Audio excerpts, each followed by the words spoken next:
Hi again, everyone. Welcome to the Wrestling Podcast. I'm Giri, joined here as always with former WWE and TNA superstar Matt Morgan. Matt, happy Halloween. Happy Halloween and happy Halloween, everyone watching. Yeah, do you guys have a lot of trick-or-treaters or anything today? I wouldn't know because we went around the neighborhood and left the dish kind of out for all the kids to ransack on their own when they came to my door. Yeah. Nice. This is. We usually try to do something. My wife and kids went out tonight, but being that it was Monday, it's a work night, so didn't get to do anything with the kids tonight. Oh man, you missed out. I think they should just make Halloween be the last Friday of October. It doesn't need to be the 31st. It's not like a real holiday, Yeah. Just make it the last Friday, and then that way everyone can party. Yeah. No, you're right. It'll be easier. Yeah. So tonight's Raw. Real quick, what'd you think of it? Near the end, but I just middle of the road. Yeah, I did. I didn't think it was great or anything, but I thought it was pretty decent considering it was on a Halloween night. Halloween night Raws usually do low ratings, so I thought they were going to phone it in, but it didn't seem like they were just phoning it in for next week. So I thought that was good. Yeah. The show opened up with Goldberg. So they did Goldberg at the beginning, which it kind of, I guess I could see why they did that. If they thought people were going to go out for Halloween after that, at least they get to see the Goldberg segment. But, when Goldberg first appeared, they did their highest numbers, since football season started with over 3 million per hour. So I don't know. If it would have been me and seeing how he did last time, I would have saved him for the end. Yeah, no, that makes total sense. Yeah, but yeah, Paul Heyman was out there. Again, he was kind of egging the crowd on to chant Goldberg, which comes across as forced. I love Paul Heyman, but I thought it just comes across as a little desperate. But Rusev came out. Goldberg said a few words. Rusev came out, and was running down Goldberg. I think everyone knew where this was going. Yeah, and Rusev got in his face. Goldberg attacked Rusev, slipped a little bit. Yeah, looked rusty as hell. But you got to see what the point was, which was him getting Rusev up and delivering the jackhammer, and then giving the spear to Paul Heyman. What do you think? He's so not spastic, but he's so he was almost begging for a pop out there tonight. Like in the beginning, when you're talking about Paul going out, egging on the crowd for the Goldberg chants, Bill himself at times looked like he was begging for pops, not just sitting back and, waiting for it to happen on its own, organically. But, and then as far as his work, what he was doing in there, he was kind of, like you said, the slip was just because he was too quick. He was too fast. The timing wasn't there. I don't want to say spastic, but kind of sort of spastic almost. Yeah. Goldberg was on Booker T's podcast this past weekend and said he hasn't been doing any pro wrestling training.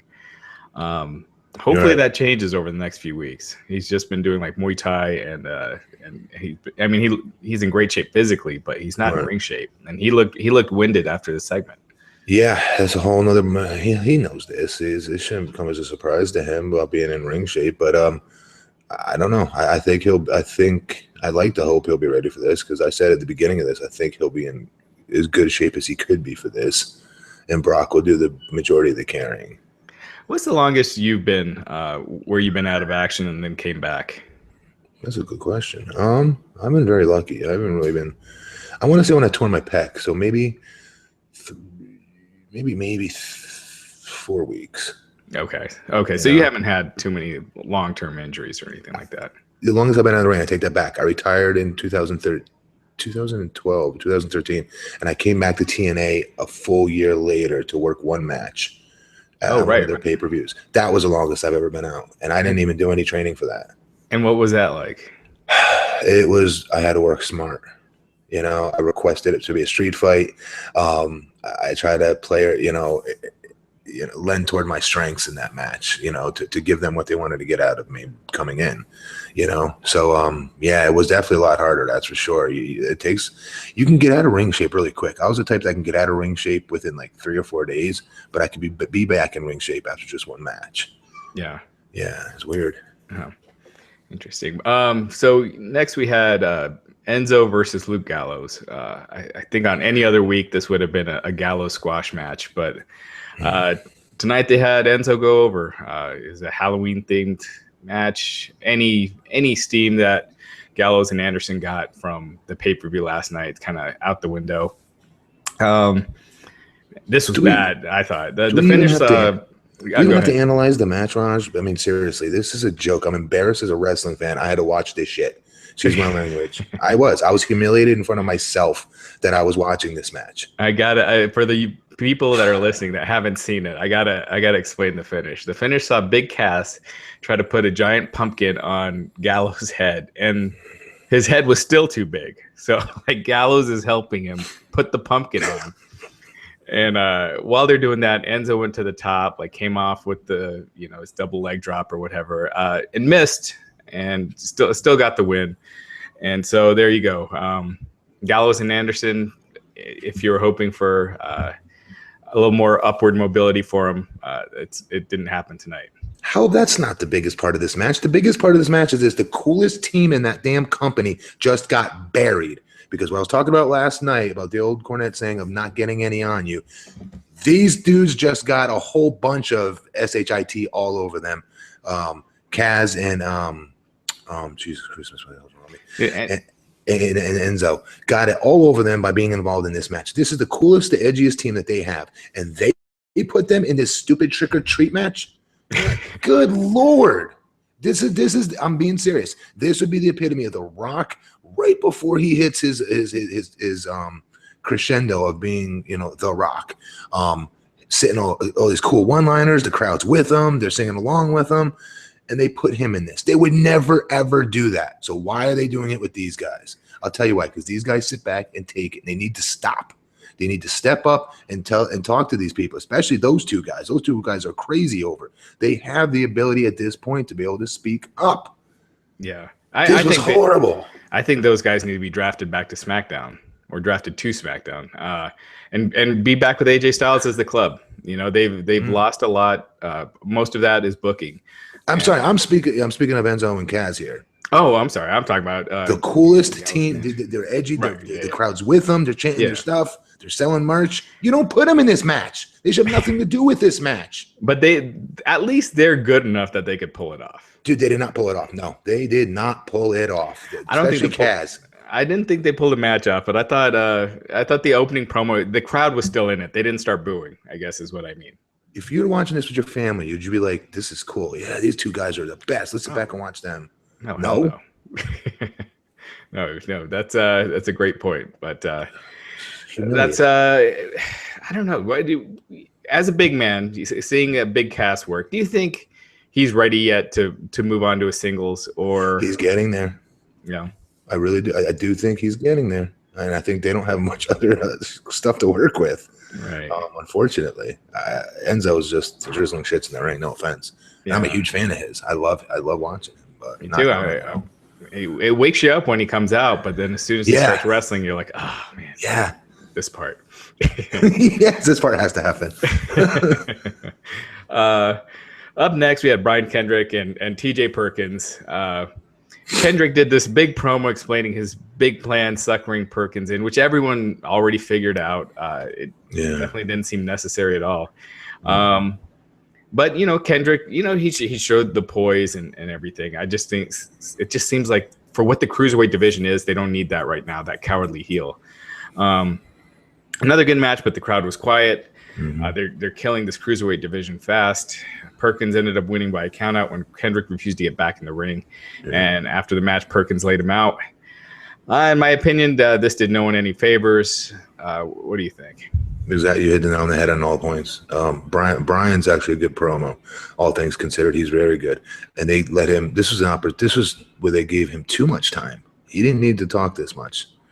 And like you said, Cruiserweight, for what it's supposed to represent, I love the psychology of being a chicken bleep heel. I enjoy that. But right now, for what this cruiserweight division needs and what it's supposed to be about, introduced to a brand new audience, no. It's definitely not TJ Perkins being the guy either. But it's Brian Kendrick being one of the top characters and somebody else. I don't know who that somebody else is. How do they change the trajectory right now with where the cruiserweight division is going? Ooh.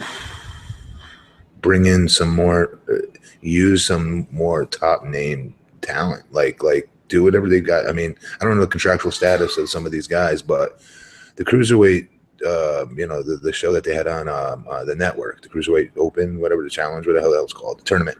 It was exciting because there's all these top cruiserweights, and now we're just seeing like a couple of them, and then that's it. And I know the reason is because they want us to emotionally invest in them. But TJ Perkins, the ship has sailed. Get his ass off my TV. And then you got the obligatory 6-person cruiserweight match every week, which that's coming up later.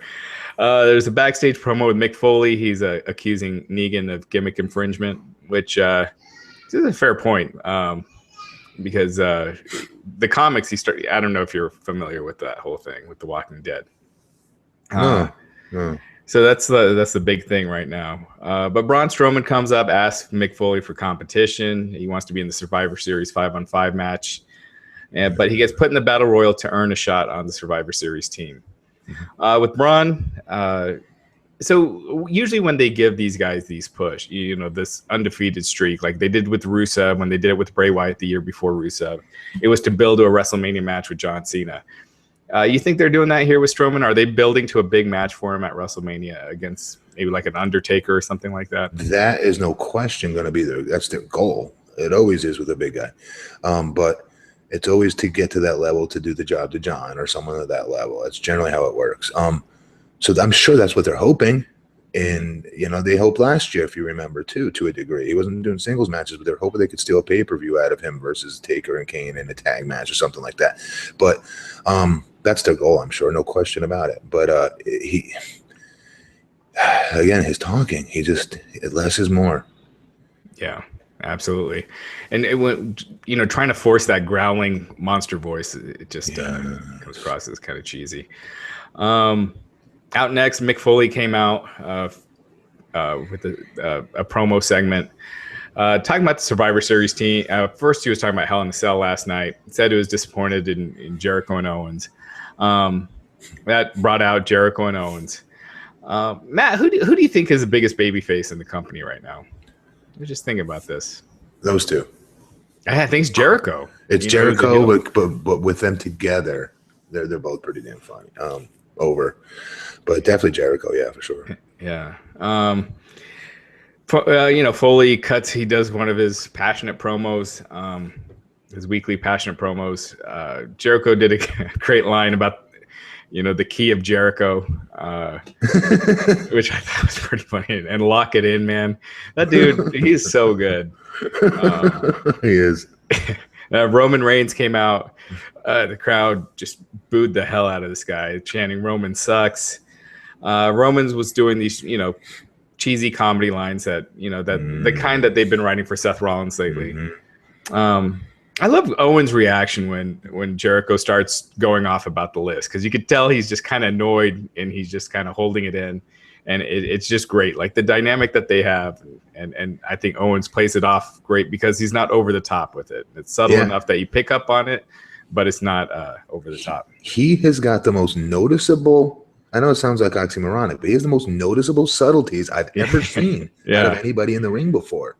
He's with what he says, his comments, his reactions, everything. It's awesome. Right. Yeah. That show last night, that Raw post show, was tremendous because of KO and Jericho, but really his reactions. Right. Yeah, I agree. And just like the deep breaths he takes and things like that, it's just fantastic. New Day, they had a New Day segment, which this was probably my favorite New Day segment in a while, where they were doing the three faces of Charles Wright, where that was good. Yeah, Big E was Kama, Xavier Woods was Papa Shango, and Kofi Kingston was the Godfather. And they revealed that they'll be the Survivor Series captains for Raw. And they ripped the SmackDown tag teams pretty good, except for American Alpha, and they admitted that they had nothing bad to say about them. Which and that was kind of the end of it. But good stuff. And I like that it wasn't the usual stuff in the ring. It was done backstage. It was different, and their comedic side still came out. It was a perfect use of them. This was a perfect use of them. And you could tell their creativity was being used as well with the three faces of Charles Wright. That's exactly how you use these guys. Yeah. Had the weekly 6-man match interchanging the same guys, except this week it was a rematch from the Hell in the Cell kickoff show where you had Arya Daivari, Tony Nese, and Drew Gulak versus Rich Swann, Lince Dorado, and Cedric Alexander, except this time you had Rich Swann replacing Sin Cara. So it was pretty much the same match as yesterday, except for that. But the match itself, again, it was impressive. You could tell that that they got plans for Alexander. He did this suicide dive towards the end where he looked like he completely missed. I don't know if you noticed that spot. It's like when he did that flip, and then Dorado did a moonsault, and he looked like he missed. He did. Like he whiffed. It was a good. I thought, like you said, I think it was a good match. I'm always entertained by them. But again, I'm looking a little bit more about the characters, and I do think Cedric is the way to go. I know they really like Rich Swann a lot too, but I think it's going to be Alexander. He's got a really good story too of how he dropped weight to get here and get this opportunity, and they could dig into a little bit of that. You know what I mean? He's the one. I'm hoping. Yeah, I'd like to see them doing like more character profiles or something. Yeah, to get because these 6-man tags aren't really doing anything. It's just kind of rotating. But the match saw Rich Swann defeat Tony Nese, which kind of surprised me because Tony Nese is the kind of guy that Vince would like. He looks like $1 million, especially for a cruiserweight guy, right? Exactly. It's Damien Sandow's face on Neville's body. It's basically what he looks like. Next up, Charlotte came out, did a promo. She's the captain of Team Raw, which makes you wonder why Becky Lynch isn't the captain of Team SmackDown. Nikki Bella is the captain. Nikki Bella is? Yeah, even though Becky Lynch is the SmackDown Women's Champion. I can't remember if they explained that last week or not, but if someone's listening, someone in the comment section let us know. Charlotte says Becky can be on the Survivor Series team, or she said she can't because she's a weak link. Has an opponent for her tonight, and it's not Dana Brooke, thank God, but it's still Nia Jax. So it's not the best upgrade, but at least it's a different matchup. It is, and obviously we know we're well deep now into she's a female Jeff Hardy. That's the way they're booking her. She's going to get her ass kicked. They're looking for her to get her butt kicked the majority of the matches and sell from underneath. But I don't know if our audience today has that patience. Yeah. Today's audience, I'm not going to say they're impatient, but they want to see stuff from you, and they want to see it quickly. It's okay. I'm not saying don't sell, but what I'm saying is I don't know if it'll work in today's wrestling landscape to constantly be on the sell, and I could tell that's where they're going with her. Yeah, it's her strength. So you know what I mean. So I don't blame them for that. I just think they got to be smart with what today's landscape is in the context of today's wrestling and how to utilize her at her best. Her being Bayley. Yeah, absolutely. So what did you think of Charlotte's promo? She's still trying new things. She's still getting, she's still getting more and more comfortable. You could see it. She's things still stick out once in a while, but I'll give her credit. She goes for it. She goes hard at whatever that is. If it's a missed joke, if it's a missed whatever, she goes into it full tilt. So she swings and misses. She really swings and misses, but I respect that. At least she's trying. Who would you say is the best promo for the girls? For the girls, yeah. I like fired up Bayley when she's not being too cute. There's stupid comedy stuff sometimes. God, let me think. It can't be Bayley. Who else is it? Becky not Becky. Boss when she's being the boss. When she's just none of this fluffy babyface crap when she's the NXT boss. Is my favorite promo. I feel like now that they've had women headline a pay-per-view, it's time to cut down on the we did it and we made history, and this is you know what I mean. Like Yeah. I feel like Sasha does a lot of that, and I think that it's kind of time to pull that back. She wasn't on the show tonight, but yeah, no, you're right. Let other people do that for you. That's what the announcers are for. That's what bring Lita in. Lita's reaction last night to that post pay-per-view show she did was really cool. She teared up and everything. That looked very real to me. Stuff like that. Let other people do it for you. Right. Yeah. Up next, Cesaro and Sheamus defeated the Shining Stars. Matt, I know Cesaro and Sheamus are growing on you. Mm-hmm. Did this match do anything for you? No. I was like, I'm back off the bus. Actually, I've got to admit something. I got off the bus right after I did this show with you, the podcast with you last night, when I went to go watch that post Raw pay-per-view show, whatever the hell it's called, Raw Talk, whatever the hell it's called, last night. When I saw them at the very end come fighting and arguing with each other so they can get their 10 seconds of airtime of WWE forcing them on that show. And I was like, ugh, here we go again. Yeah, I agree. There was a backstage promo with Chris Jericho saying he was going to win the only title he's never won, ... the U.S. Championship.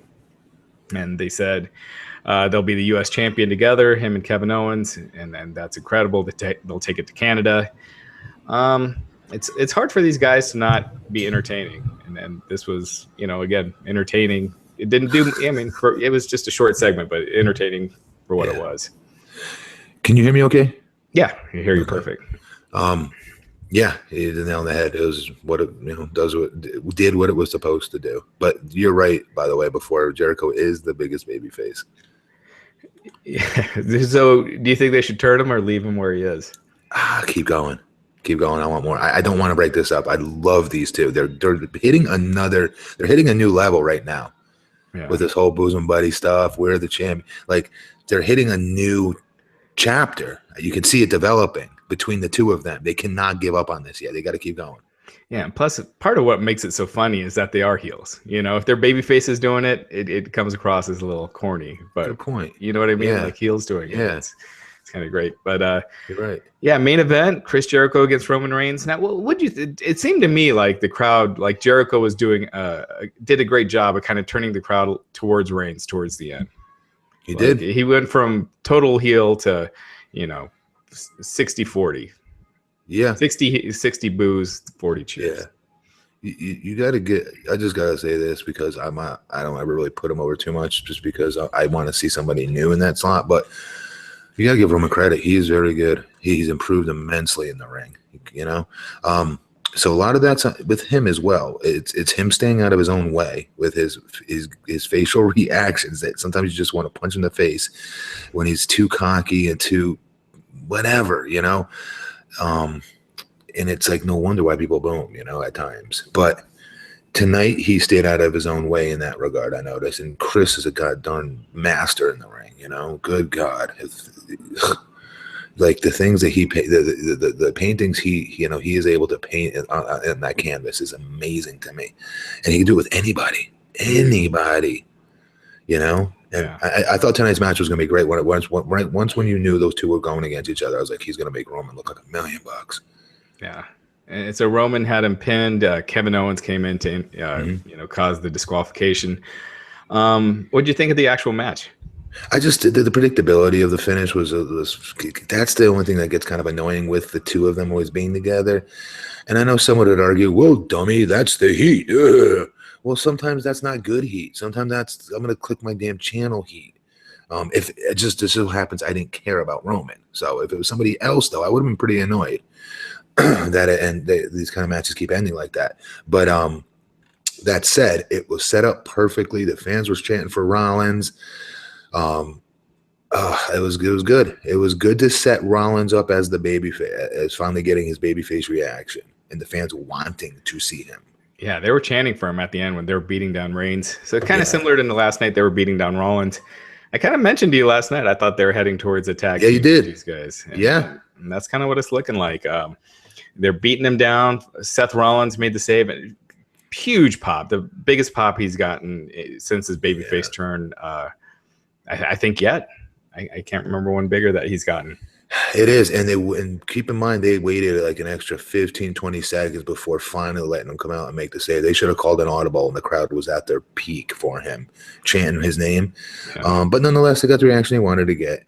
At first, when you said that last night, I was like, oh, I don't want to see him. Rollins doesn't need to be with the albatross, what do you call it, Reigns albatross around his neck. He doesn't need this, But the crowd seemed to dig it. I don't know if it was a one-time thing that the crowd decided to dig it, versus a month or two of a storyline together. I don't know if people are going to be into it.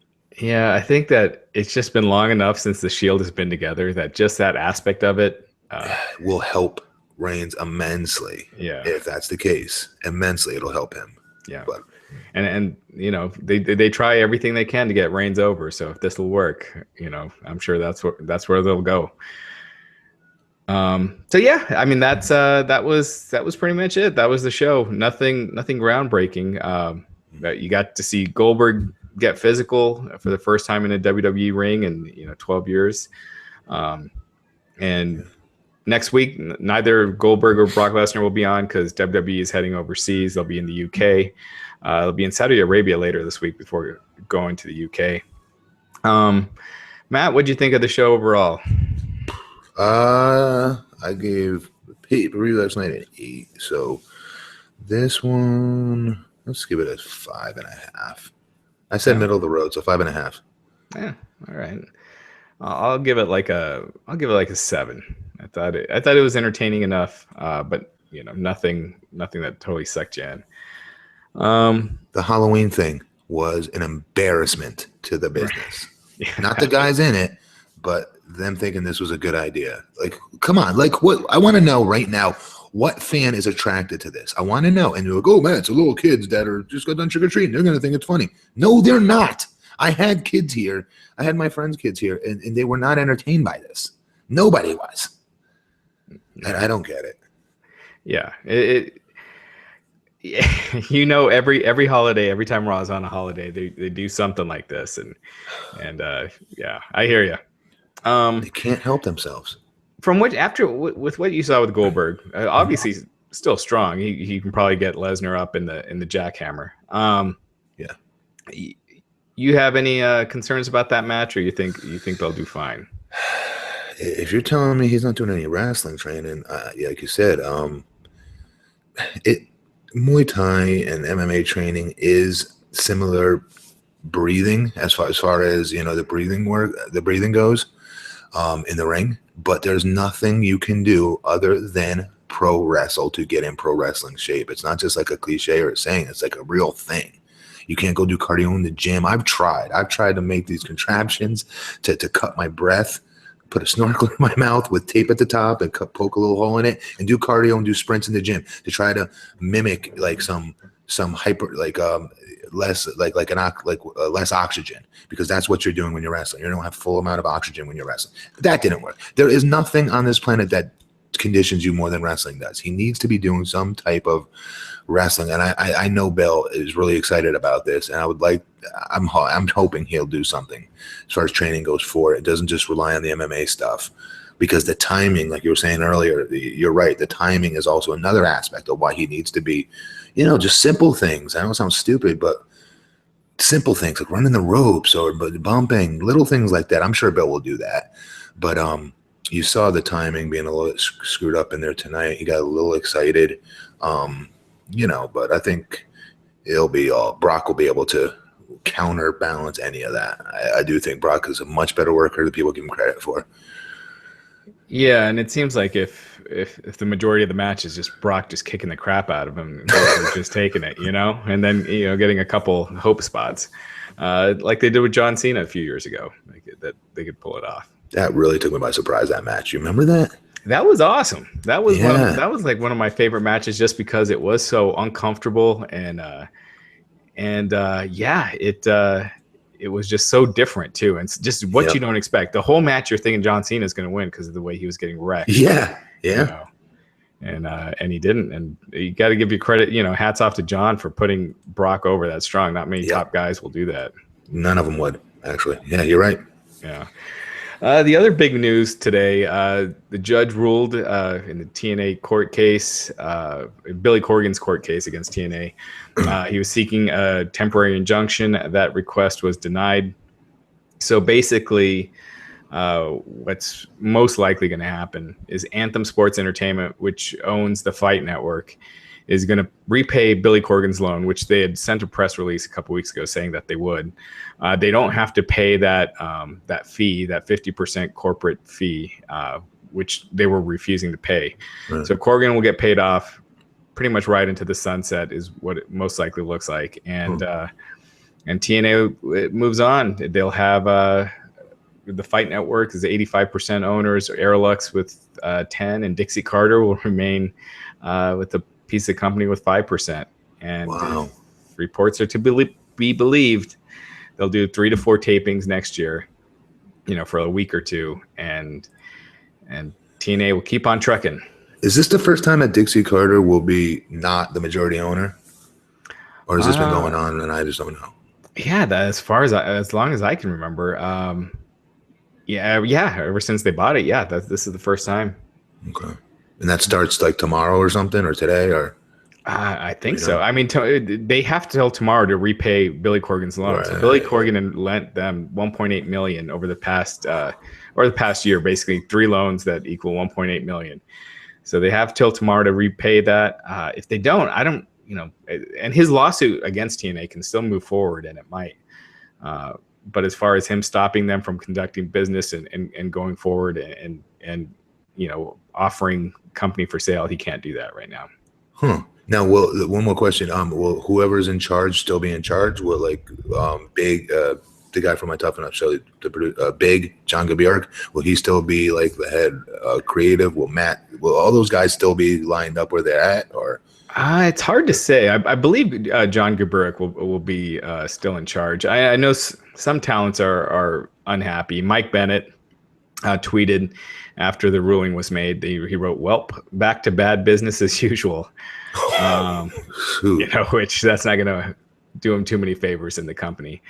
But the person who's going to be basically the president now is Jason Brown of Aerolux, he's been running the day-to-day operations over there since Bound for Glory. And so he will basically be stepping into that role that Corgan thought he would be in. And kind of a huge blow because Corgan. Who is that again, though? You went blank on me real quick. His name is Jason Brown. He's not a. Yeah. But a big blow to a lot of the talent. A lot of talent were really excited about Billy Corgan coming in and the changes he was making and being open to new ideas and just having a vision that was different to kind of try to take it somewhere else. Yeah, you know what's weird is like I know Big. I've known him for years, and I'm not just saying this because he's like a guy I'm friends with or something. I just told you about my street fight. Like when we talked about me coming back to do one match, he was like, "What do you want to do? This is what we're looking to do. What do you want to do?" And he's very open and receptive to ideas. So I don't know if maybe that was just a one-time thing that I noticed with him because I only did one match, and I don't know what the hell I'm talking about. You know, that very well could be true, but you know, it just sucks that the guys aren't excited. You know, I was hoping that there'd be something for them to get excited about. Be a part of something. You work better. You just do. You do more. I don't know how to explain it. You just do exceed your body language. Yeah. With the people you talk to, what is their general reaction to Big? I've heard both. I've heard both, but maybe they don't really say nothing to me because they know I know him and I'm friends with him and I respect him. I respect the hell out of him. People could talk about it as much as they want about him, but like I said, I don't have anything bad to say about him. He's always been good to me. And somebody I was excited to work with, you know, actually, you know, but then, you know, I left, I retired. But I've heard both sides, you know what I mean? Wrestlers, you know what, we bitch about everything. You know, if something isn't going our way, it's this guy's fault. It's never all our fault. But then again, I have heard on the other side, guys that do take blame for their own actions still might, don't really necessarily get along with him, So I've heard both sides of it, honestly. But it's hard to get the real deal from a wrestler when it comes to that stuff. It just is, We're incredibly exaggerative. Yeah. So a mixed bag. Right. It's but they were really excited about Corgan, like you said, though. You're right. Yeah, and that's kind of a bummer because they were, we'll see how this team does, but it looks like it's going to be pretty much status quo and just kind of a slow drip until they run out of people funding them. Now, Mike Bennett, he gets pretty good push for the most part, right? Yeah, he's been featured pretty heavily. And Maria Kanellis, she tweeted that she's pretty much done with wrestling soon. And she's been featured on their TV all over since they debuted in January. So there's definitely some people unhappy enough that they would come out publicly on social media. You know what? 4 times a year. I mean, it's not a lot. You can't feed your kids with that. Right. You can't. Damn. Well, it's man, I think we all want real competition for WWE, and hopefully someday it happens, but it's not looking like it's anytime soon. They have a real grip on this market. And whenever it is, guys, when somebody does come out, to the fans out there, guys, when there is somebody that comes around and does have the money to be on a major network, not not Spike, but like a Spike, and have a decent roster like TNA had, don't compare them to WWE. I know it's hard not to because WWE is the staple. They're the monopoly of this business. I get it. But it gets people and set things into motion where they start actually trying to think they could compete with WWE themselves. And that's not what needs to happen.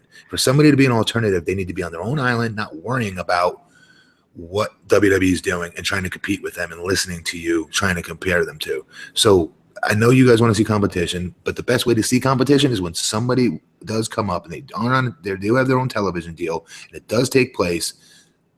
Sit back and just relax and enjoy it.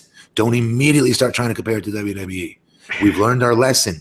I as a fan, all of us have. We did that with TNA. There was no rhyme or reason for us to do this. I agree, but at the same time, I think one of the problems with TNA is they didn't present a product that was different at all. Where Lucha TNA Underground, X Division, the ring, the 6-sided ring. The stars. We all used young stars. We weren't milking our old guys yet. Yeah, back then. And I think back then you had a much more passionate fan base. But like today, you don't see people comparing ROH to WWE or Lucha Underground because they are different enough. Good. Which is good. Lucha Underground, I think it's fun to watch. I think it gets old after a while because the storylines are so out there that it's hard to get into them. I'm not giving them enough credit. I'm not giving them enough watches. I can't comment on them. I've only watched 2 episodes, and what I've seen was what everyone sees at first. Like, holy crap, this is an amazing. This is such a different thing. Yeah. But that's really it. I still want to know who these guys are under the hoods. I want to know what kind of wrestlers some of them are, and then other than John Morrison and some of these other ones, I'm not. And then Prince Puma, obviously, and guys like that. I was really impressed with in the ring. Yeah, no, they have. I mean, they do some amazing stuff. I find it an easy watch, but I just don't find it gripping. But I at the same time I support it, and it is. I love that they're trying something different. I just wish they would tweak those storylines to be not so out there. Yeah, no, you're right. But well, we kind of blew through tonight. That was a pretty fast episode. You got anything else? No, we got to kill some. We want to kill some more time. Do you want to do any Q&As with people? Yeah, let's get some questions. YouTube in the comment section. YouTube comments, guys, throw your questions over. Doug is saying we would love to see Morgan back wrestling. Talked about Dougie this. Fresh. Thanks, Dougie Doug. But that's not happening, right? You're not even interested in indies, right? No. Indies. I'm way too good for it. No. That's what that totally sounded like. I know I didn't mean it that way. No, I like being a dad. I like doing what I'm doing now. I like the job I'm doing right now. I like everything. Like, there's no way I would have been able to be here tonight, trick or treat with my kid, if I was on the road right now with WWE, because that is what I'd be working if I was wrestling again. Yeah. So someone's asking, how would you compare working with Vince McMahon to Dixie Carter one-on-one? And you've probably heard this a million times, and you probably think we're kissing his ass, but it's the truth. Vince is friggin' cool. I thought he was very easy to talk to one-on-one. But he does do the whole, like, you feel his presence, and you there's no question about who you're talking to, and I don't know what the words are to really describe him here, but what you've heard in the past from others say. And then Dixie is, she's the most caring human being I've ever been around. And people would probably think that's an exaggerative. It's not. I'll give you a great example why I love Dixie Carter. Dixie Carter, when I was about to be on American Gladiators, NBC wanted to have the rights to have the first right of refusal on me being on their show or not. Meaning, if they decide they don't want me on their show, they can get rid of me. But if they want me on the show, they get my rights over TNA. And TNA, at first, Terry Taylor was in the office, and he's like, no. He's a wrestler first, Gladiator second. And long story short, it blew the deal for me. And Dixie Carter hires her own attorney to go out to Los Angeles, come to one of the tapings of American Gladiators, fix everything so I can be on this show out of her own pocket. Just to see, like, oh, Matt, that was to help TNA out. No. It was because she saw, like, my reaction and what was happening, and I was about to lose a really cool opportunity. Like, that's who she is. She's such a dynamically, she's a beautiful person. And I wish people got to know that. People see and they hear our stories about her, but I wish they got to really meet her and really communicate with her and really see what she's about. She's amazing. Yeah, that's what I always hear. I never hear anything bad about her personally. Hear stuff about Vince. Hang on, how about this one? Flying me and my wife, and trying to have kids for 10 years, right? You guys know that story. Went through 7 bouts of IVF. None of it worked. Guess she flew me and my wife out to Nashville to see her fertility doctor that she and her husband saw. Like, little things like that she'll do. Like, she doesn't have to do that. Yeah. She's amazing. Mike is asking, do you see The Rock having a match at Mania? He'll have a part in Mania for certain, but I don't. No. Yeah, if he didn't wrestle at this last one with the attendance record and everything, he's not wrestling again. Yeah. And we'll do a couple more. Matt, should WWE bring back Hulk Hogan? They will. They absolutely will. They're already starting to. Yeah. They'll bring him back in. Yeah, I mean, I think obviously it was wrong what he said, but I'm sure there's a lot of guys in the Hall of Fame that have said a lot worse in private. So, dude, nobody on this planet, I don't care who you are, I don't care how good you are, you're not going to admit it. None of us will. We've all said things in private conversations that we wish we never said, and is not an indictment on who we are. Right. I agree.